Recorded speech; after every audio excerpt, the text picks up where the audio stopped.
to have that yin and yang, you need something dark and dreary and scary and to unleash, So Willhaven is our release. It's our deep, darkest fears and our deepest fears and stuff we hate about the world and stuff we don't like about ourselves. And it just is really like the world is ending kind of vibe that we put out into our music.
Welcome to the Dreams of Consciousness podcast. If you'd be so kind, would you mind introducing yourself? This is Jeff from the band Willhaven. And Jeff, how would you describe the music of Willhaven? That's a great question. I'd say we're heavy, somewhat metal, somewhat shoegaze, atmospheric. Yeah, I don't know. It's funny. I've read reviews about our band recently, and they don't know how to categorize either. So it's hard for me to say. I don't think we have a specific genre or sound we're going for. We base our music off emotion, and we want to move people. And it seems to be kind of metal and heavy music's always been the form of music that's always moved me in a certain way. And when we play live, it moves the audience. And it gets your point across. So we just try to create emotion out of just noise, basically. And so it's a mixture of everything, kind of. Well, would it be fair to say that you guys emerged from the hardcore scene? Yeah, it's been a bunch of different influences, but we did get piped into the hardcore scene. When we first started playing, I grew up with the guys in the band Far and the band Deftones. So those were like my main best friends, and it was the bands I was kind of surrounded by. But when Willhaven started doing shows and stuff, we kind of got put into the hardcore scene. So we were playing with Earth Crisis and Snapcase and Strife and bands like that, which we kind of didn't fit into either because we were more kind of extreme noise, as those bands were more kind of riff oriented. But we ended up becoming really good friends with all those bands. So we'd play with them every time they came to town. And, we didn't really get the hardcore following that those bands did. But then we got signed to Revelation Records, which is a hardcore, semi-hardcore label. And so our roots are definitely hardcore, but I don't think we were set out to be a hardcore band. We just kind of were in that scene for a while. Right. I mean, it's interesting. Willhaven has been around for almost 30 years at this point. And so you predate a lot of the labels that get attached to this kind of music. But when you speak about, the heavy parts, the atmospheric parts, the slow doomy elements, I would say like within 10 years of your first album, a lot of bands started gravitating towards that sound, and there was a ready-made label for those bands, which was post-metal. Mm-hmm. And I'm curious, like once, and at the time, as you said, you guys were, kind of lumped in with like the Snapcases and the Earth Crises, and you didn't necessarily fit into that scene. And I don't know if there was necessarily a scene that you would have fit into back then, 95, 96, 97. I can think of a few bands that were doing something sort of similar, like Kiss It Goodbye or Breach or Bloodlet, but it wasn't like there was this ready-made, it wasn't like there was a scene of bands that like a label or a promoter or fans could gravitate towards and say, oh, these bands are all similar to each other. Do you know what I mean? Yeah, exactly. I think when, I grew up listening to when I started Willhaven, I was already listening to Earth Crisis and bands like that. So when I started Willhaven, I didn't want to sound like those bands because, there was only one Earth Crisis and I didn't want to be another Earth Crisis. Snapcase were just amazing musicians, so I wasn't that good a musician anyway to be a Snapcase. I think Bloodlet was like one of my big influences. I definitely wanted a riff-oriented band like Bloodlet, but a lot of those other bands didn't really have a huge influence on me. I was more in the Neurosis kind of side. Yeah. That was a band that intrigued me the most. Like I love their punk attitude and their just dark, mysterious sound. And they were the real deal. They still are, the real deal. So that was kind of what I was more leaning towards. Like we weren't political at all. We weren't vegan. We weren't anything like that. We were straight edge, but we didn't claim it like those other bands did at the time. So Neurosis was the more band I was leaning more towards. So that's why our sound was a little different than the hardcore bands, even though we took a lot of influence from hardcore. I was more into the kind of the East Bay punk, like Neurosis-y kind of stuff when I started writing Willhaven songs. Were you familiar with bands that were closer to you geographically, like Dystopia or Mind Rot or anything like that? I heard Mind Rot. I'm not really. Like I said, we got piped into the LA scene really quickly. We played Sacramento quite a bit around here, but then we were right off to the Showcase Theater in Corona. That was like our main club in LA. And we played the Whiskey and, played Troubadour a couple of times, but the Corona Showcase Theater was like our mainstay. So we were playing there just as much as we were playing at home. So that's when, the Showcase Theater was the mecca for hardcore punk shows. We actually played with Avenged Sevenfold there when they were like starting out. So like it was one of those clubs where we just kept playing over and over again. And that was just kind of the scene, was the hardcore LA like scene. So we didn't really know a lot of the bands around here. We were kind of more into the bands down there, it seemed like. You touched on this a little bit. You mentioned that you guys were all friends growing up, and that you didn't necessarily want to sound like any of the bands that you were listening to. Was there anything specific that you guys set out to accomplish when you first got together, or did you just want to jam and have fun? Yeah, when I was in a band before Willhaven called Sock, and it was with Sean Lopez from Far, who's now in Crosses, and Grady sang, and then we had my friend Adam playing bass, and then we played a little bit, but we got, we kind of disbanded after Far got signed. So I just wanted to start another band with some buddies and just have fun, because I thought maybe I would go roadie for Far or Deftones or somebody, like that. So being in a band seemed to be fun, but I didn't take it seriously at the time. I just wanted to jam. So actually, when Willhaven started, I actually played drums in Sock. And then when Sock broke up, I sold my drum set and bought a guitar, and I started writing songs. but I didn't have a band. And then I got Grady to join Will Haven, and then I got my friend Mike, who I've known since 7th grade, to buy a bass and play, and he never played bass before. And then I had my friend Wayne, who played bass in another band. I was like, I need a drummer. Just come play drums. I know you can't really play. I just want to jam. So Will Haven was very organic. Like when we went into Will Haven, none of us besides Grady had any experience playing our instrument. So I think that's a real reason. Grady being the screamer, right? Yeah. So Grady was in sock. So he already screamed or fronted a band already, but I never played guitar in a band. Mike never played bass in a band, and Wayne never played drums in a band. So when Will Haven started, this is a whole new experience for all of us. And I think that's why it would start out as just a fun friend thing, because we didn't think we would create anything that was worthy. We were just going to have fun and just play. And then we just kind of started developing a little bit of sound and learning our instruments and just learning how to write songs. And I think that's probably one of the big reasons we sound the way we do, is because we never had a distinct sound. We didn't know how to play our instruments. We were making up chords. We were making up notes on our own. Like we didn't have any schooling or any direction. We were just making noise. So I think that's why El Diablo sounds the way it does. Is like, we didn't know what the hell we were doing. We were just making noise. And that's exactly what that record is. Just it's noise, but I'm still amazed that we created something like that. But yeah, it was just starting out to be a fun thing, really. I mean, this is something I want to talk about a little bit later. If we have time, I'd like to speak about writing and recording El Diablo a little bit. Sure. But, when I think of songs like Foreign Film, at the time, like I said, I didn't really have like a context for what you guys were doing. Like I couldn't say, I don't think I heard or read the term post-rock until like the mid 2000s. I definitely didn't see the term post-metal. Or shoegaze or anything like that, and and so those kind of elements on like Foreign Film and some of the other songs on El Diablo, it was kind of like, whoa, where are these guys coming from? Do you know what I mean?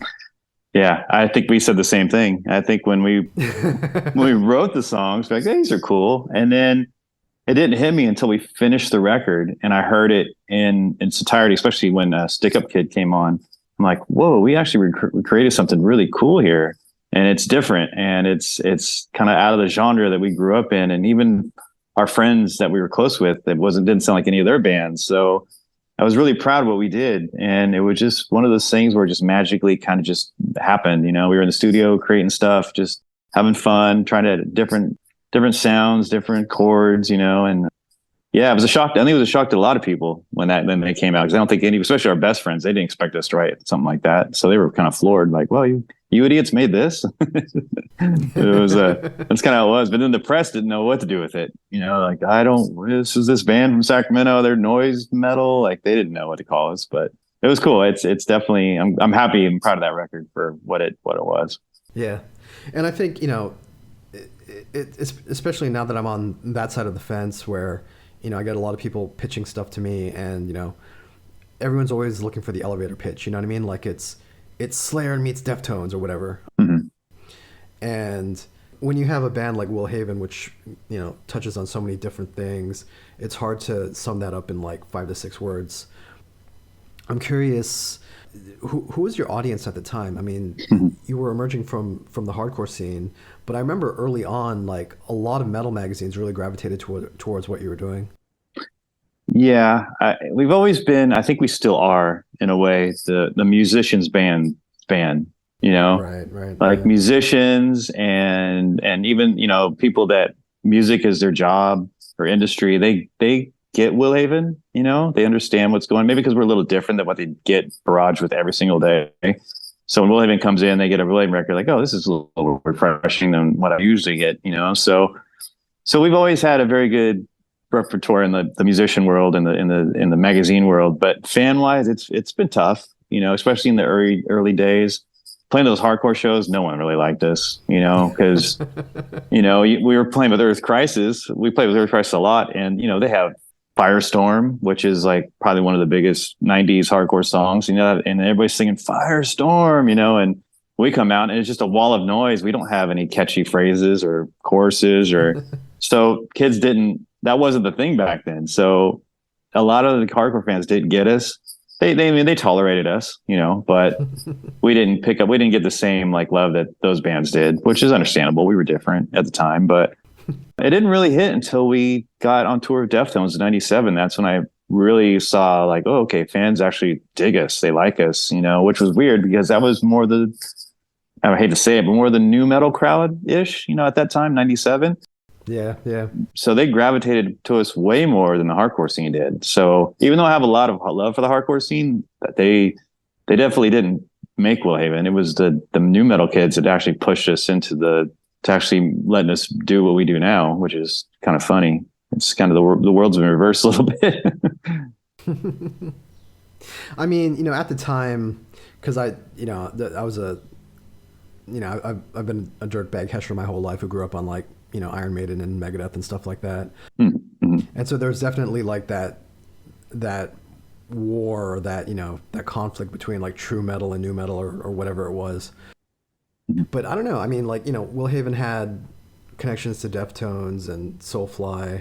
And, now all these years later, I think people realize that Deftones were always a lot smarter than some of the bands they got lumped in with. Do you know what I mean? Like that. So that wasn't like a bad group of people to be associated with. Oh, yeah.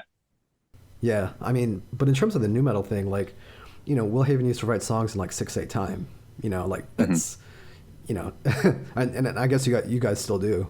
And so that's, you guys weren't like a rap metal, jump up and down kind of band.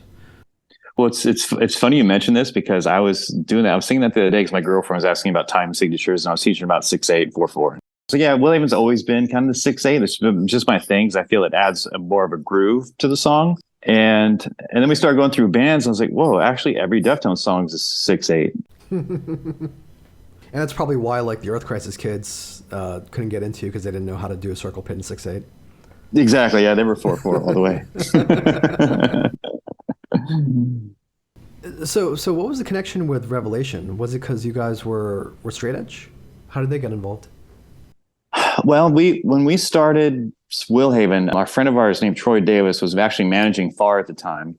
We just became really good friends with Troy, and he was managing FAR, and then he became manager of Earth Crisis and stuff like that. So he was in the scene, and he was a really good friend of ours. So he's actually the one that got us into the Showcase Theater in Corona and Whiskey in LA and stuff.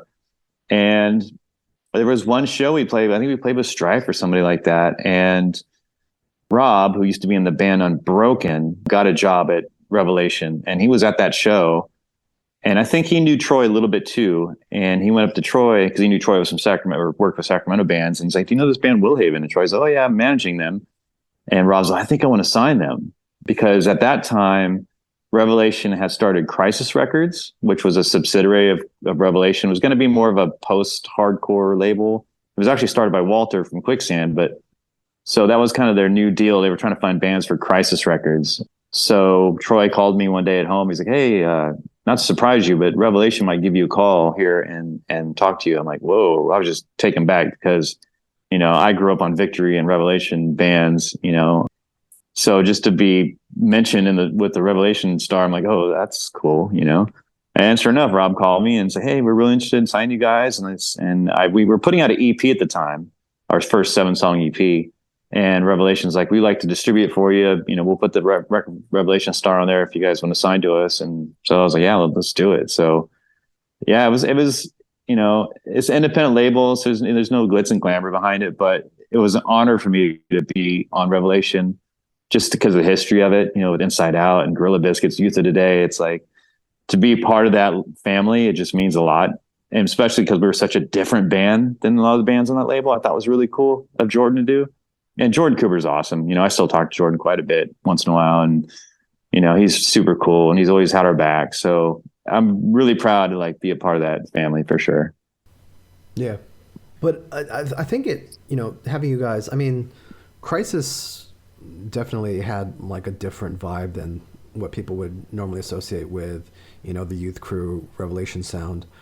But I think, you guys being on that label was kind of a left field choice. And I think it threw off a lot of kids. I can say that when I first heard Willhaven, it was someone I knew who I was trading tapes with. And it was, 90 minutes of hardcore bands and then Willhaven at the end. And I think, yeah, and I think, he got Will Haven thinking it was going to be like another Revelation type band. Do you know what I mean? Yeah. And I was like, whoa, who are these dudes? And he didn't really know much about you guys either. And, just through, and it wasn't long after that WHVN came out, and, there was the Max Cavalera connection, there was the Deftones connection, and you guys started popping up in like Metal Maniacs and Terrorizer and stuff like that. Mm. But at the time, it was, Will Haven seemed like a really strange choice to be on a label started by Ray Cappo. Yeah, I agree. But that's what I loved about it. It's like we were the standout. We were kind of like the stepchild of all the other bands, and yeah, it was definitely a strange thing, especially for me, because I knew the bands on Revelation. I thought we were probably more of a Victory type band, but I mean, maybe they were looking for something heavier at the time, because they had that run of like Chain of Strength and Views of Today, and Inside Out was probably like what the heaviest band they had for a while. So maybe they were looking for something new and fresh and heavy, and we just kind of be the right place at the right time. But yeah, it was cool. It definitely made us more in the hardcore scene, made us more loved. Because like, oh, this band's on Rev. That's cool. They could have signed a, Roadrunner at the time, but we kind of stuck with the independent hardcore label, which was kind of like a cool thing. And I mean, we got to play Gilman Street in at Berkeley, so they let us in there for being on Revelation. So there was perks to it. That's awesome. Yeah.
We spoke a little bit about how you guys started off jamming together. How has your songwriting process changed over the years?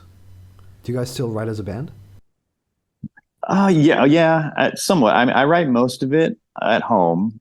I have like a little studio in my house that I just jam on, write riffs and then arrange riffs, and then I give the guys a basic idea of the song, pretty much almost done in a way, and then I give it to them, and then we show it to practice, and then we just run through every part, and we just try to figure out what we like, what we don't like, rearrange it. So it starts out with me creating a song, and then I'll take it to practice, and then we'll just tear it apart, and just kind of rearrange it or rework it in a way.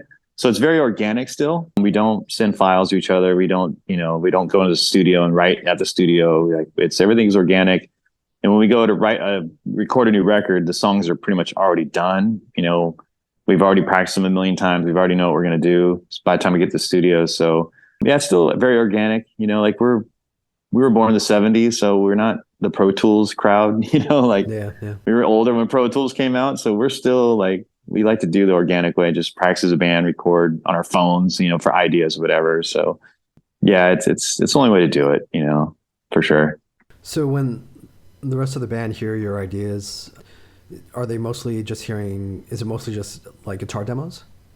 Yeah, I do have an electronic drum kit because I still play drums. So I'll put drums on it just to kind of fill it out so they kind of understand where the timing is coming from or what I'm thinking, structure wise. But sometimes I'll give them just a whole guitar song. And then, when I get to practice, I'll show them, all right, this is what I'm thinking for the drums or the beat or whatever. So it's a wide variety of ideas. I give them to them, some completed, some not, just kind of whatever I try to get to them quickly so I don't forget it myself. And then when they get to practice, they already have an idea of like, they've already heard this riff before. Because, sometimes we're getting older. Sometimes we forget, like, I don't remember what I did there. Actually, we're writing a new song now and we recorded on the phone and I took it home and I listened to it and I was like, oh my God, I left out like 3 parts. I totally forgot 3 parts that I'd written before that we didn't work on. So so I got to send it to them just so they remind me of like what I wrote. And does it always start with a riff for you? No, I'll sit at home and I will either play metal riffs or I will play the most beautiful, like, atmospheric stuff on my effects pedals and just try to make something beautiful. And then whatever strikes me, then I'll just build off that. So it could build off a heavy riff or it could build off some kind of melodic thing that I made on my effects pedals or whatever. And then I'll make a riff to complement that. So yeah, it's whatever just strikes me, whether it's like if it's soft, ambient, or if it's metal riff, it just kind of goes either way. Now, is that balance important for you? Finding the right balance between, the heavier side of Willhaven and the atmospheric, as you described it, the beautiful side?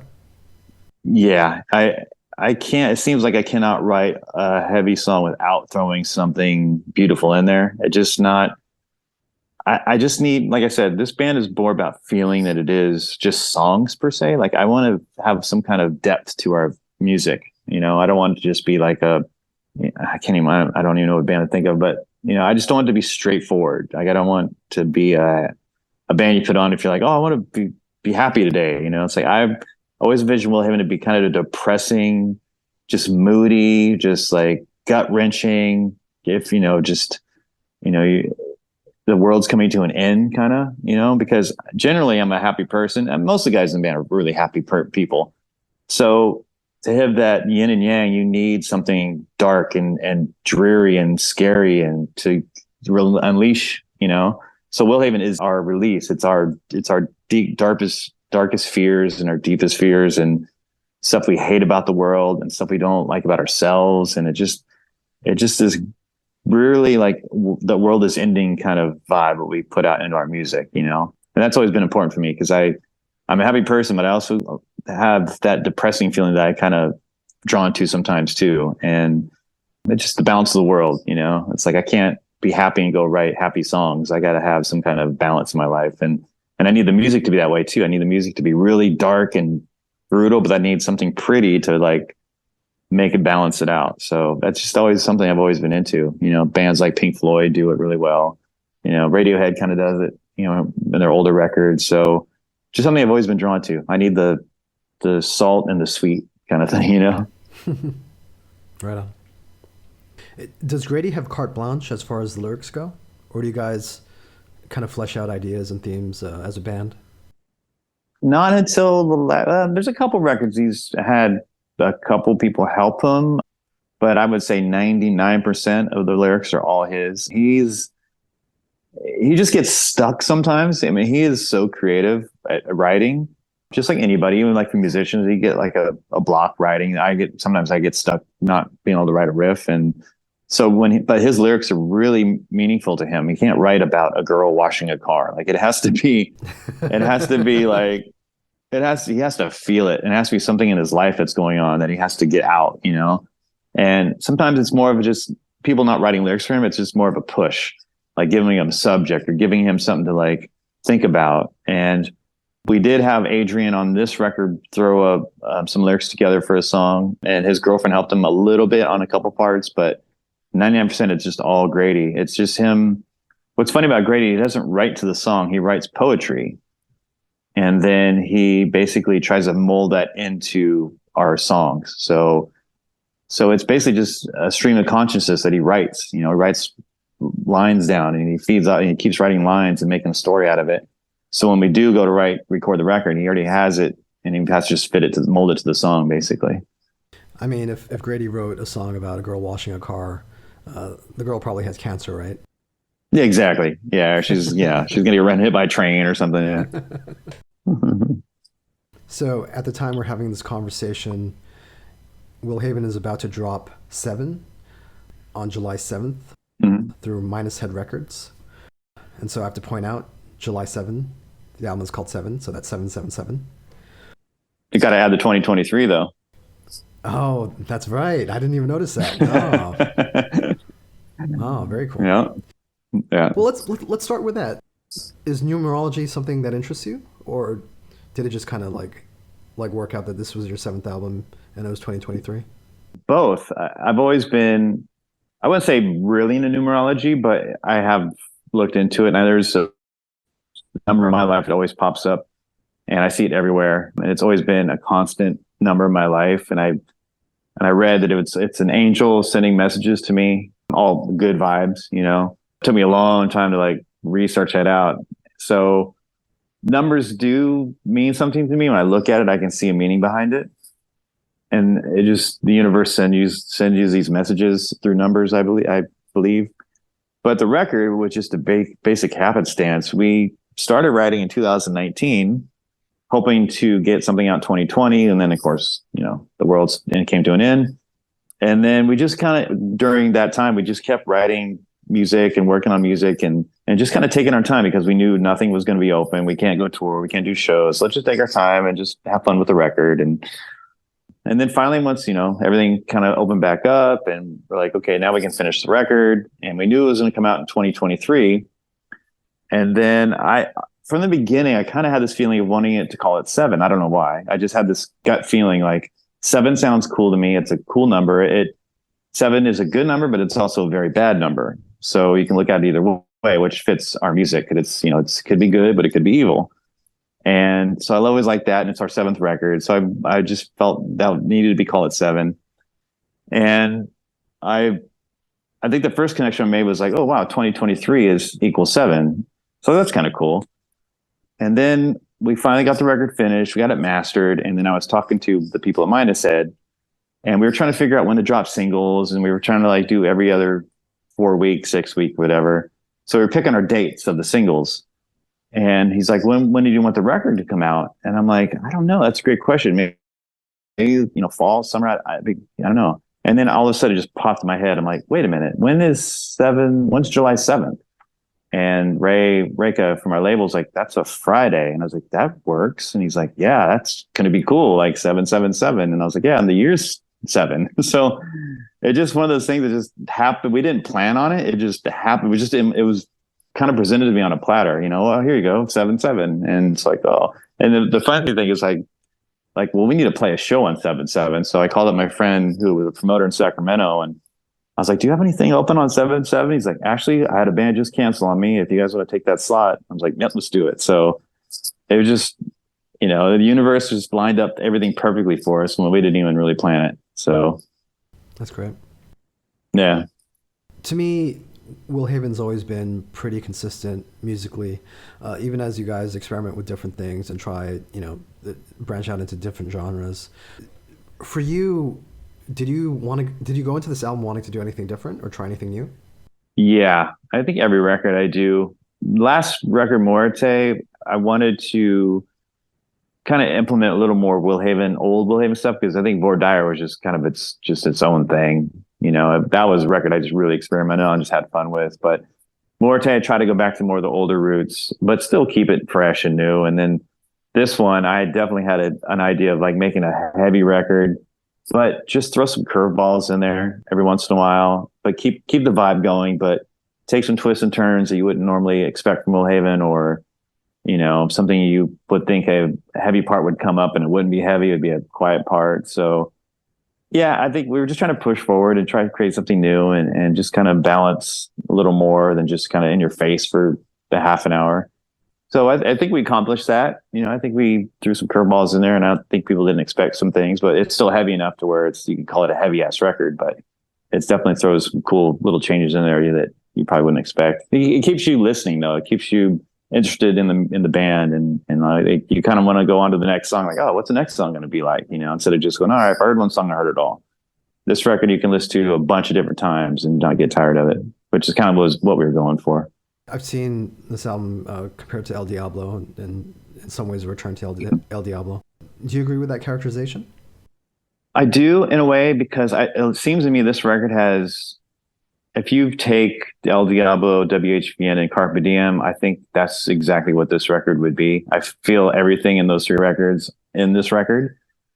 So it's definitely, this record encapsulates our whole career in a way. This is our sound. This is what we've kind of built over the years. So it's not a total left field, release. It's something that people and Will Haven fans will totally get, because there's a reference to kind of everything we've done over the years.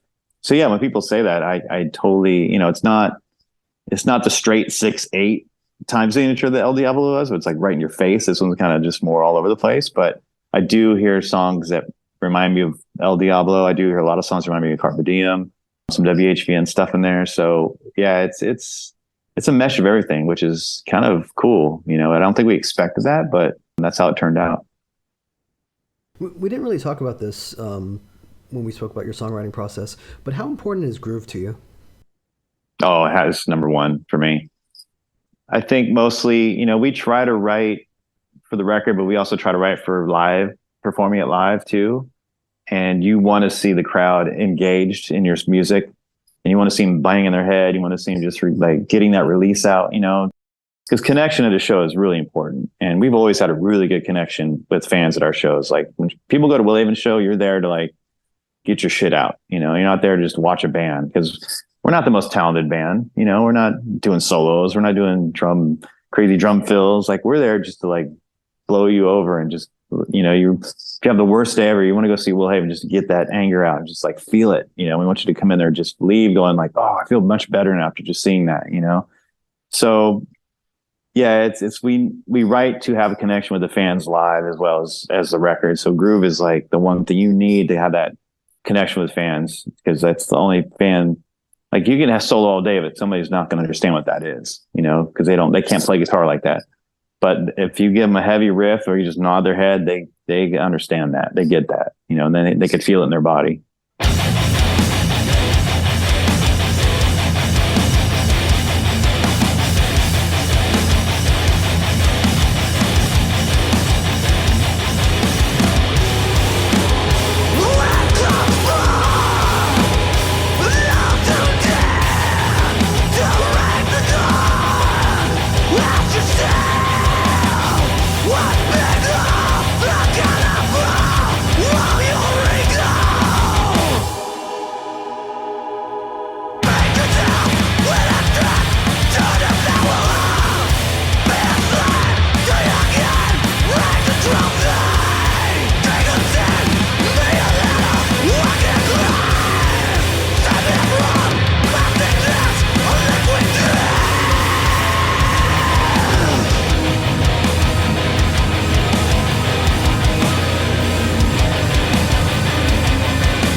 So where did you guys end up recording Seven?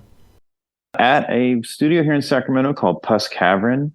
It is run by Joe Johnson. He's a really good friend of ours. He's done bands like Cake and some Deftone stuff. And yeah, he's kind of a staple here in Sacramento, which it's convenient because his studio is probably about 15 minutes from my house. So I just pop in. We do night sessions there. I'd go there at night and we'd work on the record and try ideas. And so I was in there quite a bit during the last 3 years, just working with Joe. It's fun. He's more of an engineer than a producer. He lets me kind of produce, and he just kind of just pushes the buttons. He makes it sound good. I give him the ideas, and he makes it sound good. So it's really a pleasure experience, working with him. He's just a total humble, quiet, just awesome dude. We talk for hours, and we'll work on some ideas and talk for hours again. So yeah, it makes records fun working with him. And Joe also worked on Muerte, right? Yeah, Joe's done Muerte. He's done this record, and he did our EP, Open the Mind to Discomfort. That's the first time we worked with him. So we've done the last 3 projects with him. And other than the qualities that you described, what do you like about working with Joe in terms of what he brings to your sound? I think Joe is still learning our sound in a way because we always bring something different to him. Joe, if you hear some of the Cake records, he's a very, it sounds really good and crystal clear, and Willhaven is a mess of a wall of sound. So I think it's challenging for him because, especially for me, because I'm so picky about stuff. With Open Mind and Discomfort, I just wanted this big wall of. I didn't even want it to sound like guitar. I just wanted it to sound like this big humming noise, and he did it. A lot of people didn't understand what we were going for. They said it sounded like just a mess, but that was kind of what we were going for. And that's what I love about Joe is he doesn't mind experimenting with stuff, even though he might think, oh, that I don't know if this sounds good, but I'll do it, because he knows for me and talking to me, he knows I'm trying to push the boundaries a little bit and try something different. So he's willing to work with me. I don't think he goes about it the way he would go about it. So it's challenging for him, but like I said, he's cool with anything I try. And unfortunately, some of these night sessions we go in, it'd get really late and we get tired. And I think there's some things we miss, unfortunately, but I like that. I like that it's very organic. We didn't try to polish anything up. We didn't try plugins. We didn't try to really screw with stuff. We wanted it to be kind of raw and not be overproduced and kind of sound like we're playing live and just keep it real, And so Joe's been fun to work with a lot because he lets me get away with some crazy ideas, and a lot of it doesn't work. We have to go back, but at least we try, and that's kind of what makes it fun. We spoke about finding the balance in your writing between the heavy side of Willhaven and the atmospheric side. When it comes to the actual recording and mixing, is it tricky navigating those two sides and making it sound coherent? Yeah, it's tough. I mean, especially the frequencies that we're running. As you become more and more aware of studio stuff, I'm still learning stuff about studio frequencies and what you can and can't do. And so if I tell Joe to do something, it's probably my fault because I don't understand how things fit on a record. And this new record, we're tuned to G sharp, which is basically fucking kills everything. That's such a low frequency. It's hard to get really crystal clear sounds and balance everything out. And the drums get screwed when it's that low of a frequency too. So you don't get the pop that you normally do. We were tuned to E or something like that. So it's challenging for sure. And trying to fit everything in there in such low frequencies. And, even the bass is so low, it's hard to hear the bass sometimes. So, I mean, it's probably stupid that we write in that tuning. It's not the smartest thing, but those songs, that's what it needed, because if I played those riffs in E, it would sound not that evil. It would sound, it would sound maybe like Sepultura, early Sepultura, or something like that. So that's not what we were going for. We wanted a vibe. So the tuning it definitely adds to a vibe, but it makes recording hard. It does. But I'm learning. I think I'm figuring out ways to manipulate things and even change my tone a little bit on my guitar will help in the future. So I'm learning, but it's a pain in the ass, especially when you're tuned that low. I mean, was getting that evil sound the main reason you tuned to G sharp? Yeah, like I said, those riffs, I tried when I wrote those riffs, I tried in different tunings and it just didn't have the same impact that I did when I was tuned to G sharp. They may have worked in B, but it just didn't, it seemed too happy. If it seems happy, I'm out. Like I'm like, nope, nope, that's not gonna work. So the darker the better for me. And it just seemed like those riffs in that tuning were the best. I definitely don't want to stay in G sharp for our whole career. I definitely want to go back to a different tuning, but for this record, it worked, you know. So I just got to figure out how to make evil riffs in a different tuning now. Now, how does that work when you guys play live? Oh, it sucks. Do you have to go back and forth between? Yeah, it sucks. Yeah. I have about, luckily, I was smart about it to where a couple of the records like Morte and even Vordire, I only tune the top string down.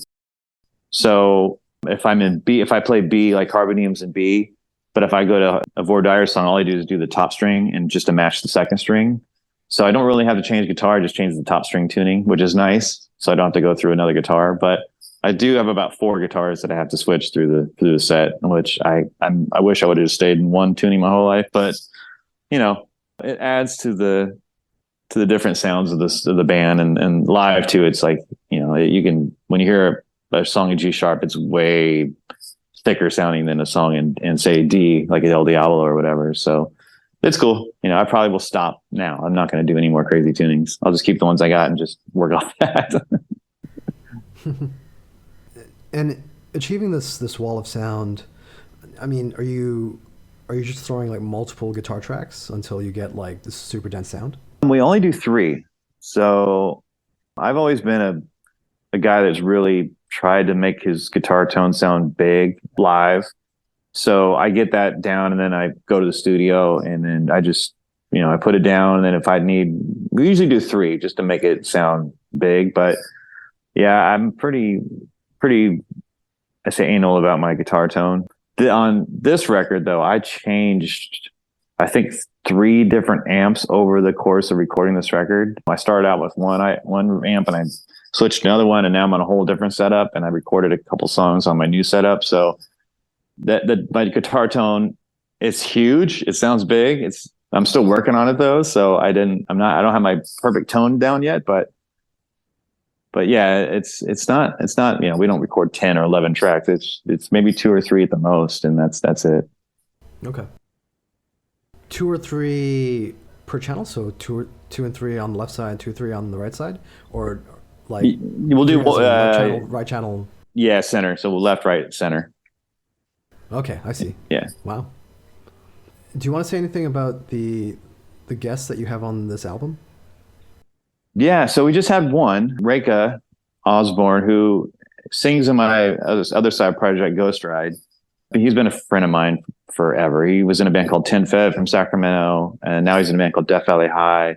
We do Ghost Ride together on the side, and then Reka also works at Minus Head. So, like Ray's been a part of my life forever. You know, he's one of my musical heroes. He's just an innovator. He's awesome, and I had this idea for a melody on that part, but I couldn't come up with something, and I didn't want to really ruin the song. And so I asked Ray, who sings in those bands, and I was like, you know, Ray, could you come up with a melody for this part? And it was mostly going to be for just kind of interwoven within Grady and just kind of be in the background. But when I heard his vocals, like, you know what, let's just push forward because people wouldn't expect to have us singing on that part, you know, especially with Will Haven. So I was like, let's just do something different. Just put Ray in the forefront and Grady kind of in the background. And we went with it. And he was the only person that I actually asked. I had another friend of mine that I was going to ask, but scheduling didn't work out. But we try not to have too many guest people. You know, it's kind of played out over the years. And if it's something that I really want to, like Stefan played on our last record, but that's just because he's my family. And I wanted him to always be somehow part of the band, you know. So it was awesome being able to do something with Stefan. I've always tried to get Chino on something, but he's always been busy and that hasn't worked out yet. So, you know, people that are really important to me that I want to work with, that I've grown up with, I've asked them to kind of be on stuff, but I wouldn't go like, hey, you know, somebody from Papa Roach, will you come sing on my song? Like, no, I'm not going to do that. And these are people that I love that are like super close to me that, you know, are big parts of my life. Now, Mike from Yob, who sang on the last record, I wrote that riff and I was like, I need Mike to sing on this. So I reached out to Mike and I've known Mike for a long time. I love Mike, so he was totally cool with it. He's like, yeah, I'd love to do it. So that's the only person that hasn't been in my immediate family that I haven't had guests on my record. But yeah, I try to keep the guests to a minimum. You mentioned the release show that you guys are doing. I guess tomorrow night for you, maybe. Yep. When people hear this podcast, it'll be in the past. But you also have some tour dates coming up. Do you want to say anything about your tour? Yeah, I'm excited about this tour. We were booked for Crucial Fest, which is a festival in Salt Lake City, and it's cool. Like, it's kind of like a metal underground kind of festival, and we got booked on it. And then I was like, well, if we're gonna drive all the way to Salt Lake City from Sacramento, let's book some dates in between. So I made this whole kind of routing around that festival, the West Coast tour routing, and while I was booking it, I told the guys, like, hey, I'm booking these dates. And then our bass player, Adrian, said, well, I'm going to be at Burning Man that week. So I was like, well, that's not going to work. So I was like, okay, well, let me call Mike, who's Will Haven's original bass player, played on every record up until Poor Dire. And I called Mike up and I was like, hey, Mike, like, Adrian's out. We want to do this West Coast tour. Are you available? And he's like, yeah, I'll do it. So I had this just thought in my head. I'm like, okay, well, we have Mike back in the band. This is the original band that wrote and recorded Carpe Diem. And we were people asking us to do like El Diablo reunion shows or Carpe Diem reunion shows, So I was like, well, let's just make it a Carpe Diem anniversary tour since Mike's back in the band. It would make sense. Mike played on the record. Mike was our bass player. So this is the original lineup of Carpe Diem. So I announced to the promoters, like, well, we're going to make this a Carpe Diem reunion tour or a anniversary tour. And they were actually way more excited about having that possibility. So I was able to book the dates really quickly, and we started promoting it, and people seem to be stoked on it, and tickets are selling well. So it's just going to be a fun thing to go out there with Mike again and play those songs off Carpe Diem front to back. I mean, it's a great record, and we play most of the songs anyway when we play live, so it's nothing like challenging for us. And we did it in London last year, just a one-off show, and it was awesome. The crowd went crazy, and people still talk about it. So hopefully these West Coast dates will be just as good as that. And yeah, I'm excited. It'll be fun. Have fun, Mike, being next to me again. It's going to be awesome, and just, get out there and doing it again like we always done. Very cool. Yeah. So by the time people hear this podcast, 7 will be out through Minus Head Records. Jeff, please tell people how they can order the album. What's the best way to get it? Bandcamp. I know we're selling through Bandcamp, Will Haven. I don't know the exact link, but if you go to Bandcamp, just type in Will Haven. You can order it from there. Minus Head Records, I believe. I don't think it's exclusively Bandcamp or not, or if you can order it through them. Those are the two places I know. I think it should be in any record store you go into. For the people in Europe, Sludge Lord Records is distributing our vinyl CDs, and they actually make cassette tapes, which are fucking awesome. I saw a couple of them. They look amazing. We haven't had cassette tapes since El Diablo, so I'm stoked on that. And they're based out of UK, so people that don't want to pay for the shipping and Bandcamp that are overseas, go to Sludge Lord Records. They will take care of that for you without having to pay all the crazy shipping fees. And yeah, of course, all streaming platforms, Spotify, Apple, all that, it'll be on there as well. So if you want to hear it, you can find it. It's out there. And there's a limited edition vinyl version as well, right? I don't know how many they're going to press. I know Sludge Lord ordered a bunch, but they already sold out of them. They're out. So I think they may order some more, I would hope. I'm not sure what the initial pressing was. And then I think when we sell out, then we'll press more. So we'll just kind of figure out how fast these go. But yeah, I think we'll probably keep pressing them as long as people want them. But to let people know, it takes a long time to get vinyl press these days. So it may be a little wait. So you might want to jump on it now before they do sell out. But yeah, I thought it'd be cool to do some kind of limited pressing, maybe down the road with a different colored vinyl or maybe something special with that record. But, like the vinyl plants are just so crazy backed up right now because COVID set them back so far. So we're lucky to get these records now before our show. So, but yeah, we'll see down the road, see what we can make some kind of cool special limited edition for people that really want a collector's item. Very cool.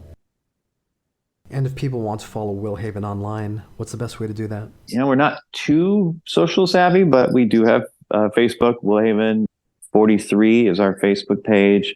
Will Haven Band, our Instagram. Our Instagram seems gets the most traffic. So Instagram, Will Haven Band, Instagram. We do have Twitter, which is also Will Haven Band. I think that's about it. that's pretty much all we do for social. And then you can always go to Minus Said Records. They're always posting cool stuff. Always got posting stuff about Willhaven as well. Yeah, and you can write to us, say hi, or DM us. We usually answer all our DMs on Instagram and Facebook. And if you want to reach out, say hi. Want to book a show? Want to tell us how horrible we are? It's all good. Is there anything else you want to say? Just thanks everybody. This has been a long journey for us. It's been almost 30 years we've been in this game, and I feel like we're still trying to break that mold of like becoming a known band. So, the people that have always had our back and had this cult following with us, I love every single one of them. It's given us a reason to create music and go play and have fun and enjoy our creating music. And so the cult following we have, I love every single person that's, had our back and supported us. And hopefully we made you proud with 7, and we'll keep writing and creating music if you want it. We're here to move you. We're here to move people and give them inspiration and, make their day a better one or get the demons out, either way. But just thanks everybody, and thank you for taking the time to talk to me and help get the Willhaven word out and knowing the band. And I really appreciate it. Thanks, Jeff. Yeah, thank you.